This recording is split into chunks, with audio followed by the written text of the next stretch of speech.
Hi everyone, my name is Jayce Delker, and this is 2203, my DeLorean. And first off, I'll introduce myself. I'm a 25-year-old DeLorean owner. My wife and I live here in Farmington Hills, Michigan, and I am an automotive engineer. I work for General Motors by day, and by night I'm a greasy DeLorean mechanic. For the past 9 months, I've been resto modding my car. So, well, first I'll tell you about how I got it. So when I was 18 years old, or actually 19 in college, I came across an opportunity to buy this car. It had been sitting 20 years untouched, and I thought it'd make a great project, as I've always been into cars, and this was definitely a cool opportunity to pick this car up. So my dad and I actually worked together and restored this car back to factory specs. At the time it was an automatic and just a stock K-Jet PRV. I'll be getting into the engine and trans mods here shortly. And so I owned the car for about 5 years or so, and I just kind of got to the point where I got a little tired of how kind of slow it was. The automatic wasn't really, that inspiring of a driving experience, and I was kind of ready for something different. And so I considered, keeping the car the way it was and maybe picking up like a C5 Vet and kind of having, the best of both worlds. But I thought, you know what, it'd be cool if I could try to make this thing fast, but try to be a, tribute to, the old school tech that's in this thing. So come right over here and I'll show you the motor. So some of you may know that the engine in the DeLorean is, well, I'm sure most of you know that the engine in the DeLorean was shared by a bunch of different cars. Kind of like the GM LS V8, it found its way into some really cool cars like Corvettes and some not so cool cars. In a lot of ways, the DeLorean kind of got the short end of the stick when it came to the flavor of PRV that it got. But as you may know, the Renault Alpine was just an absolute monster when it first came out. And even today, it's a world-renowned rally car. So what I wanted to do was rebuild my PRV V6 to be more of like an Alpine flavor. So the Alpines, and I'll show you right here, the Alpines use the racing Alpines use triple throat Weber carburetors. And they look just like this, except what you'll notice is this has a modern twist. We have EFI with the fuel rails, and we also have no distributor because we're doing full sequential EFI with LS1 ignition coils. So there's a bank of ignition coils stored here in the old single ignition coil compartment. And then I also removed the old charcoal canister, and another bank of spark plugs or ignition coils live in here. So my main goal was to have as clean of an engine bay as possible. Minimal hoses, minimal wires, and that kind of things that you might see. I just got this car back on the road running and driving just a few days ago, so wiring's still a little messy. I'm going to be cleaning it up over the winter. My goal is to have a completely clean firewall, nothing on the firewall at all. I'll be moving this fuel filter down to the frame in its stock location. Additionally, the exhaust too was inspired by Alpine race cars. It is an X pipe with 2 resonators, so it's very free-flowing, very loud, but it's not too obnoxious. I took it on the highway for the first time with this new setup just a few days ago, and it's not too droney, it's just right. It's not bad for my first fabrication project because I welded the whole thing together in my garage. It's kind of nuts. But now I'll show you what's going on with the transmission. So this car used to be an automatic. Now it has a manual transmission.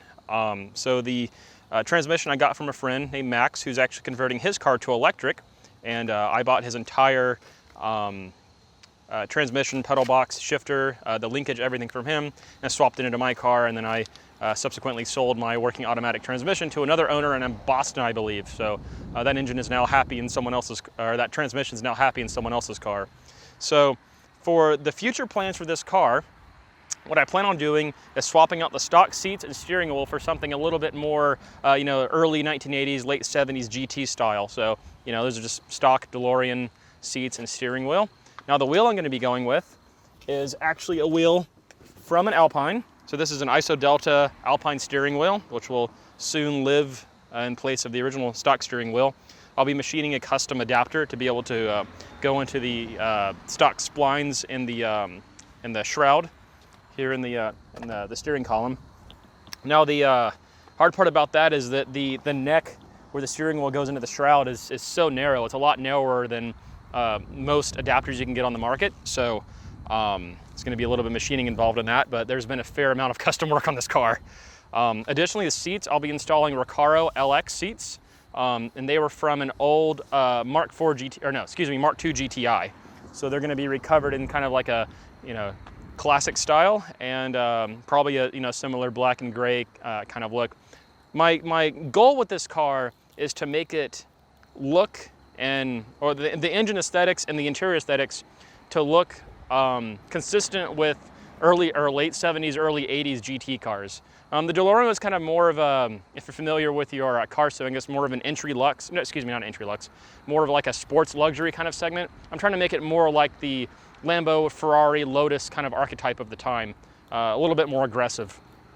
Coming around to the front, one thing that I had done recently too is I swapped in the H4 LED headlights. So what's cool about them is that when they're off, they just look like regular sealed beam headlights.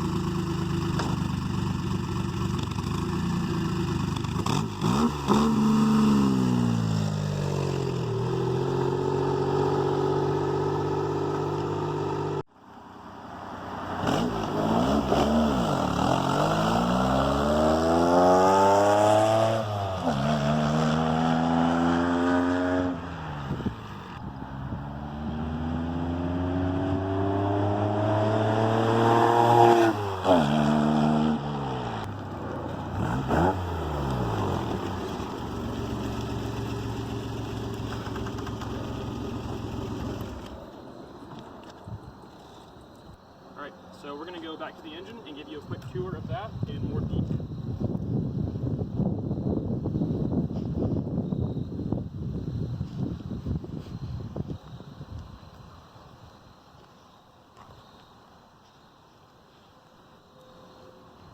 So as I went over before, the engine of course is more of like a modern take on the Renault Alpine engine, but we'll go over the details and talk about specifically what I did differently. So the engine block itself is original to the car, but the cylinder heads, intake manifolds, and throttles are very much different. So of course I went over the throttles. These are actually replacements for a Porsche 911, which use the same carbs as the Renault rally cars, the Weber 3C carbs. So technically if you had an Alpine, you could bolt these right onto the PRV that's in it. But in the case of this DeLorean, of course, I didn't have those special intake manifolds, so which are very, very hard to get as I came to find out. So I used some of my engineering skills that I've learned at school and work to create new manifolds. So what I did is I used the throttles and the head as a template, and I designed these new manifolds in CAD. So they're kind of hard to see, but they are made out of billet aluminum and are designed to mate up with the cylinder head along with the Weber carburetor flange or the Borla ITB flange. It's the same flange. They bolt onto the same thing. The cylinder heads are from a Eagle Premier. So those are the heads actually bolt right onto a stock 2.8, and they give you a lot better flow. You know, in the case of this engine, you might call it a high flow head. The difference in them is that they don't have a distributor hole. So if you swap these heads onto a regular DeLorean, you're going to have to do full sequential EFI in order to make it work. Not only that, the bolt flange on the intake manifold is different too. So these manifolds that I designed will only work on 3-liter heads. A few other things that I did is that we have the Eagle Premier water pump, and we also, I'll show you this too, this is the custom crank position sensor along with a crank wheel on the motor. So you can see the little teeth on that too, so that gives the ECU, which is a Megasquirt 3, the rotational position of the engine, and this is a cam sensor that I added. There's a bolt drilled and tapped into the cam wheel, and that allows the engine to be able to know what phase the engine's in for its rotation. And other than that, it has Renault Alpine A610 turbo valve springs, which lets it rev to almost 9,000 RPM. I haven't had it nearly that high yet because I'm still breaking this engine in, but it's going to be an absolute monster once it's fully tuned in. But other than that, that's a quick overview of 2203. If you have any questions, feel free to reach out to me. I'd be happy to help. Thank you.